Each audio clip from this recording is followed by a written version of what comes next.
দর্শক, বন্যা পরিস্থিতি জানাতে লক্ষ্মীপুর থেকে আমাদের সাথে সরাসরি যুক্ত হচ্ছেন সহকর্মী পলাশ সাহা। পলাশ, জানাবেন লক্ষ্মীপুরে এখনো কত মানুষ বা পরিবার পানিবন্দী আছে, আর পানিবাহিত নানা রোগ ছড়িয়ে পড়ছে। এই পানিবাহিত রোগ মোকাবেলায় প্রশাসন আসলে কতটা তৎপর, সবকিছু মিলিয়ে আমাদের সামনে একটু তুলে ধরবেন। সাথে আপনি যেমনটি জানাচ্ছিলেন যে লক্ষ্মীপুরে বন্যার পানি কিন্তু কিছুটা কমতে শুরু করলো। গতকাল রাত থেকে ভোর পর্যন্ত টানা বৃষ্টিতে বন্যা পরিস্থিতি সেটির আরো অবনতি হয়েছে। টানা বৃষ্টিতে কিন্তু তলিয়ে গেছে লক্ষ্মীপুরের যে বসত বাড়ি, ফসলি ক্ষেত এবং যে অন্যান্য যে বীজতলা রয়েছে এবং বহু ব্যবসা প্রতিষ্ঠান সেটি কিন্তু এই বন্যার পানিতে ডুবে গেছে। এছাড়া লক্ষ্মীপুরের যে 5টি উপজেলার প্রায় 58টি ইউনিয়নে কিন্তু বন্যার পানি ঢুকে গেছে এবং নতুন করে কিন্তু যে এলাকাগুলো রয়েছে সেগুলো প্লাবিত হচ্ছে।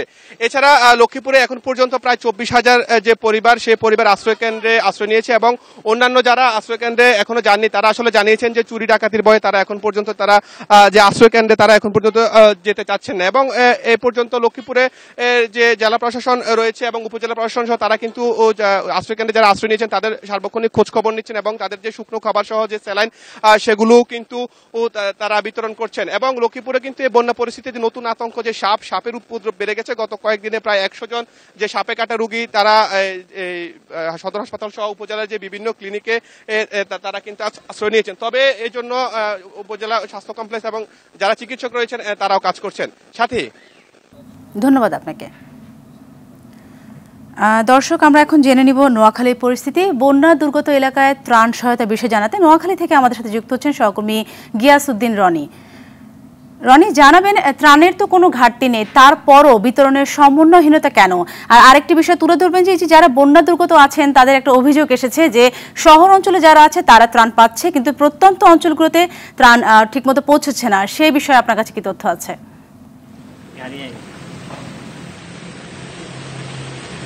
সাথী, ধন্যবাদ। আপনি যেমনটি জানাচ্ছিলেন, নোয়াখালীর বন্যা দুর্গত এলাকায় ত্রাণের জন্য মানুষ হাহাকার করছে। যারা বর্তমানে বন্যা দুর্গত আছে, যারা প্রত্যন্ত অঞ্চলের মানুষ, তাদেরই অভিযোগ সবচেয়ে বেশি যে তারা ত্রাণ পাচ্ছে না। তারা জানিয়েছে যে যারা শহর অঞ্চলের বাসিন্দা এবং উপজেলার একবারে শহর কেন্দ্রিক প্রধান সড়কগুলোর পাশে রয়েছে তারা একজন একাধিকবার ত্রাণ পাচ্ছে, কেউ 5-10 বারও পাচ্ছে, কিন্তু যারা প্রত্যন্ত অঞ্চলের মানুষ তাদের ত্রাণ না পাওয়ার অভিযোগটা সবচেয়ে বেশি। আর নোয়াখালীর বন্যা পরিস্থিতির যে সর্বশেষ পরিস্থিতি, গতকাল রাতে এখানে ভারী বৃষ্টিপাত হয়েছে। বৃষ্টিপাত হওয়ার পর জেলা সদরের বন্যা পরিস্থিতি আরও অবনতি হয়েছে। তবে নোয়াখালীর কোম্পানিগঞ্জ, কবিরহাট, সেনবাগ, চাটখিলে কিছুটা পানি কমেছে, তবে সেটি দুর্ভোগ কমার মতো নয়।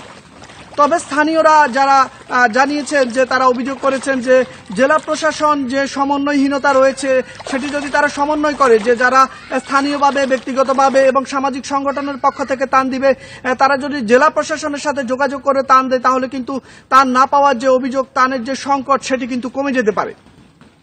জেলা বা অফিস জানিয়েছে যে গত 24 ঘন্টায় নোয়াখালীতে 72 মিলিমিটার বৃষ্টিপাত রেকর্ড করা হয়েছে এবং সাগরে নতুন করে লঘুচাপ সৃষ্টি হওয়ায় কিন্তু আগামী 24 ঘন্টাতেও কিন্তু ভারী বৃষ্টিপাত হওয়ার সম্ভাবনা দেখা দিয়েছে।